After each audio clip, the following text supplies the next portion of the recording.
My name is Lily and I'm a Scenic Art Apprentice at the National Theatre. Hi, I'm Jade and I'm the Scenic Artist Apprentice at the National Theatre. So, can you explain what you're currently doing? What is the Scenic Art Apprenticeship?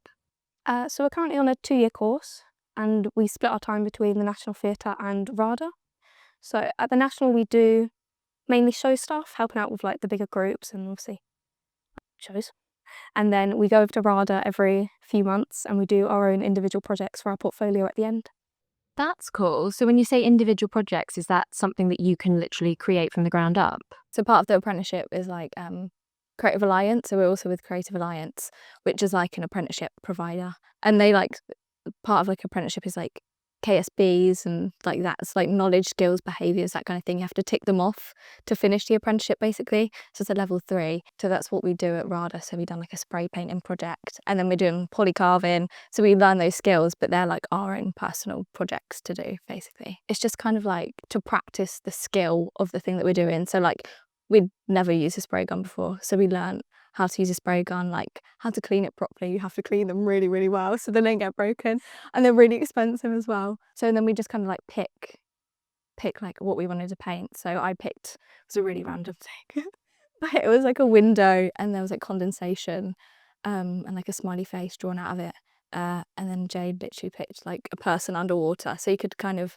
Yeah, it's basically whatever you wanted it to be. Yeah, it was nice to like...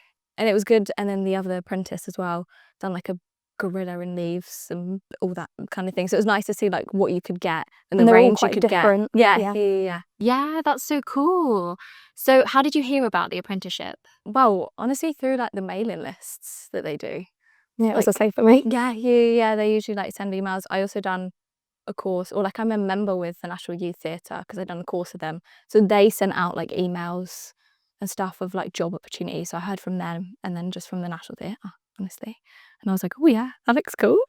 What was the application process like? So it started out an online like application and like it was like a mini portfolio, wasn't it? Yeah. Just some examples of basically anything creative you had done. If you like Lily had done her stage management, so that was obviously a really good thing to put in.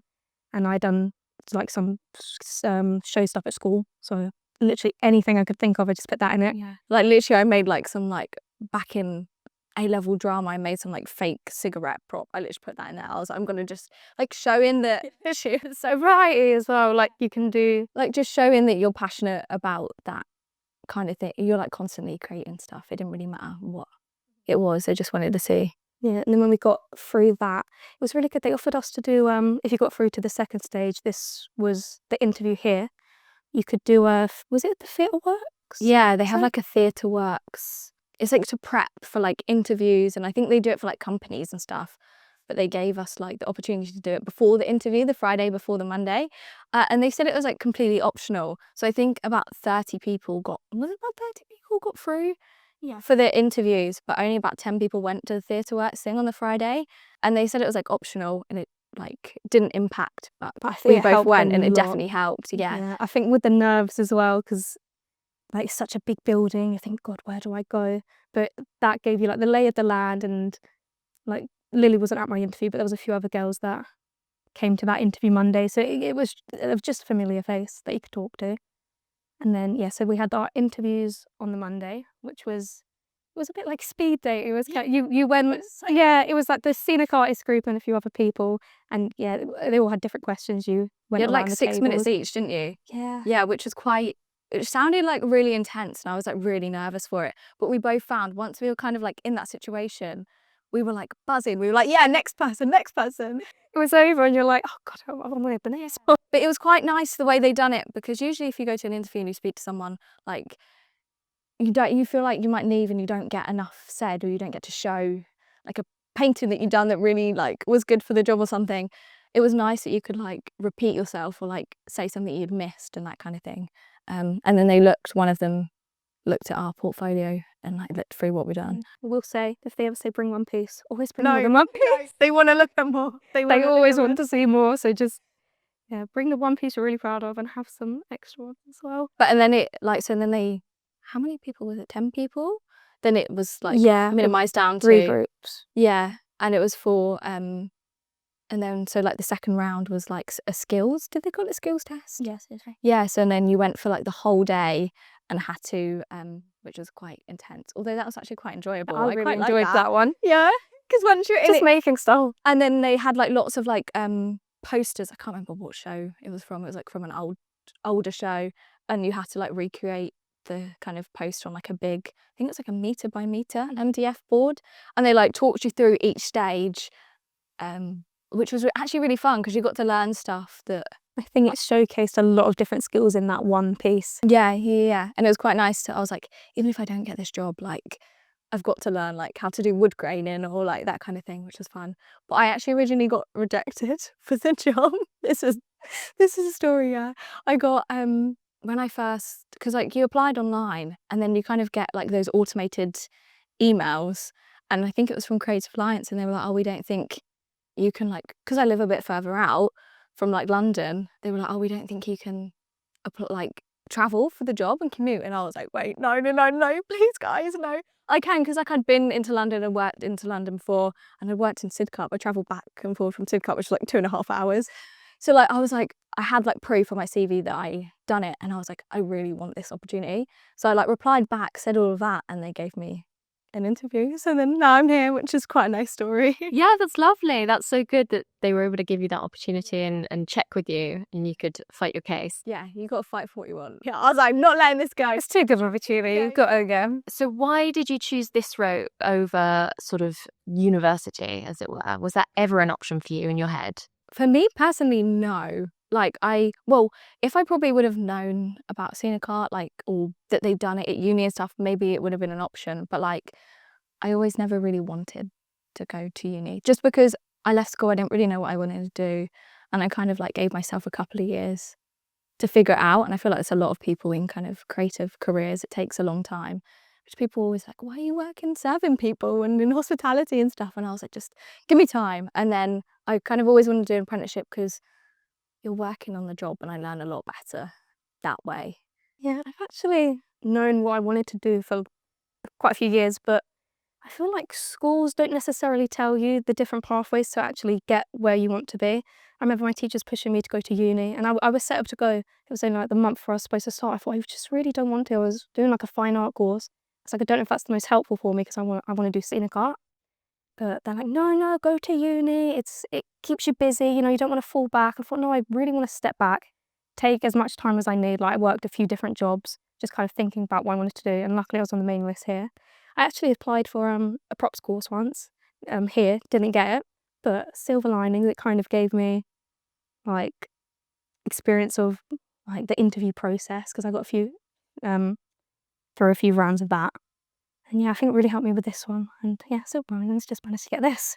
Yeah, definitely. So what's the goal? What's your career goals? What's the next step after this? Do you guys know? Back to props, actually. I would really love to do some props after this, because I feel like a lot of our freelancers that come in, they're all very rounded. They do a bit of scenic, a bit of prop, a bit of everything. And I'm like, I think both still really interest me. So I'd love to do a bit of that. Pinewood. Move on to film one day. I'd absolutely love to work in Pinewood. That's just, it's quite local to me. So I remember driving past as a kid thinking, oh, one day I want to be in there painting sets. But yeah, a bit of film, bit of feel, bit of everything really. Keep it different, fresh. Yeah, I don't think like I have a specific goal. But yeah, when like the freelancers come in, they've worked on so many different kind of shows. And I'm like, no way, you worked on Traitors and you worked on Squid Games. I feel like I'm their biggest fangirl, but like that's what I would love to do, and just be like quite well-rounded, learn props, like carpentry. Like, so you don't kind of minimise when you go into like the world of freelancing. They're so nonchalant about it. They're so nonchalant about it. I was just Harry Potter last week and wow, I would not be that chill at all. But yeah, just kind of like, yeah, film I feel like is a big one, definitely. Yeah, fantastic. So what advice would you give to anyone looking to pursue what you guys have done? I'd definitely say the main thing is like constantly create stuff. It might sound a bit cliche, but literally do anything. Like I done a few courses, which definitely helped me get this job. Just kind of like showing you're like passionate, constantly like painting, I don't know, making random little crafts, or like I used to like paint cards for people for like birthdays and stuff, I just took loads of pictures of them, put that in my portfolio, and just like, constantly showing that you're passionate, and then kind of having a good base and a portfolio. Or like even like volunteering, I've done a bit of volunteering for like a local theatre. Just like, it doesn't have to be specifically about set, it's just that kind of industry and that kind of signing creative. up to, I think, anything you can. If it's a foot in the door, just showing enthusiasm in basically I only really had like school stuff, but I put that in there. It shows from a young age, this is kind of your dream, what you're looking at. But yeah, pretty much just every mailing list there is, sign up to absolutely everything.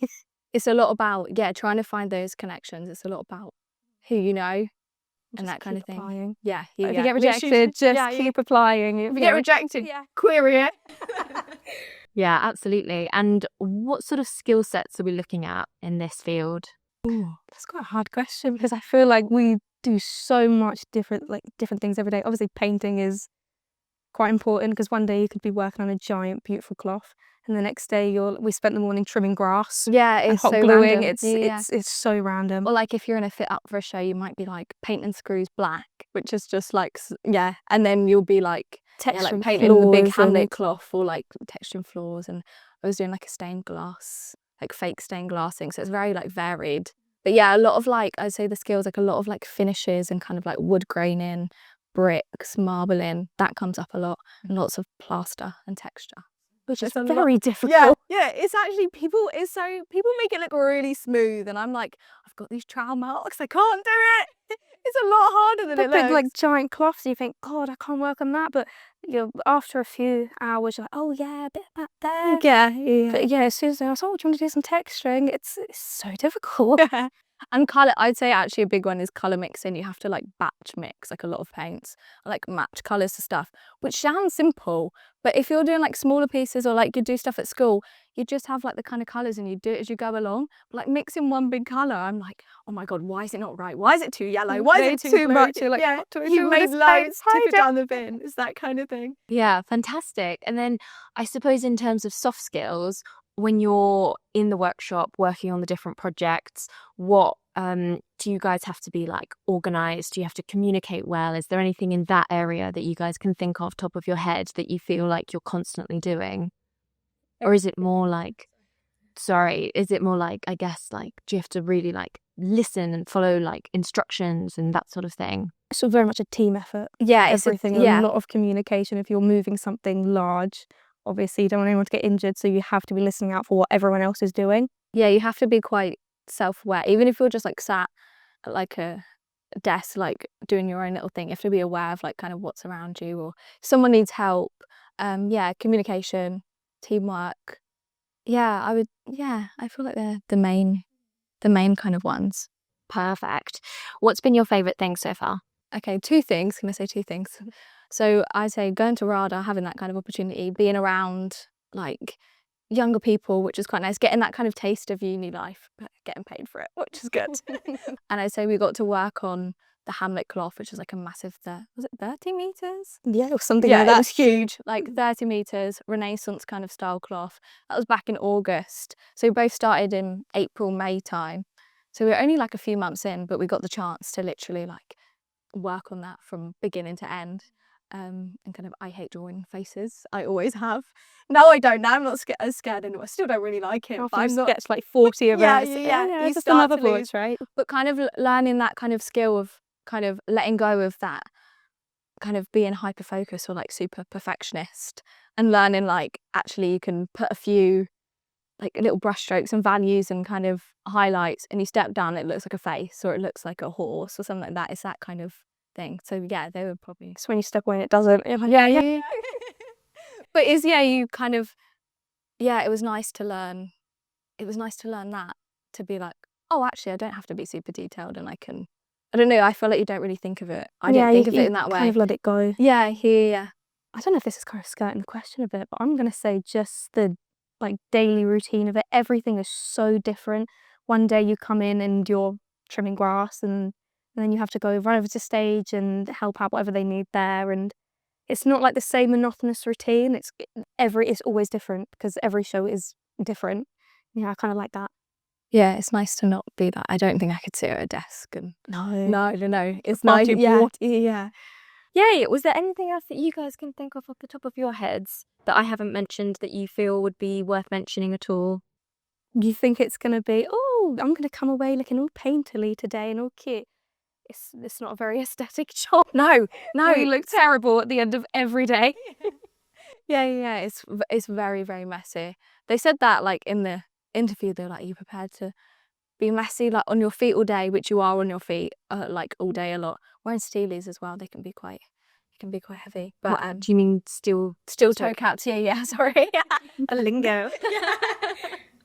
can tell we work, you know. It's like we're scenic artists. Yeah, no, but like actually, I don't know if you like think of like an artist and they're all cute and you know they've got their little dungarees on. No, you're like covered in like horrible texture and like it's never like cute colours. It's always like brown all over your legs. And you go home on the train, you're like, please, people are gonna think I'm so dirty. Yeah, it gets all under your nails. It's all under my nails right now. So look at that. It's not glamorous, but do you then get to see your finished works up on stage under the light? Yeah, Makes it all worth it. Yeah, exactly. Or like watching, I think one of the first things we done was a show called The Estate, which was in the Dorfman. And we got to like, well, we worked on like creating the whole, it was like a big like mansion, was it? It was like a Yeah. mansion. And we got to do like the texturing for that. But we also got to do like, there was 2 big abstract paintings in the kind of bedroom or living room or whatever it was. And we got to make those. And I remember us were like watching the dress rehearsal and the kind of like set open and our 2 like massive paintings were on the back. And they were like properly lit. Yeah. And it was like, wow, like that's my work on the stage. It's just really, really cool. It's just nice to have that. It makes you feel like proud of yourself. Yeah. Fantastic. That's brilliant. Thank you guys so much for your time today. Thank you so much.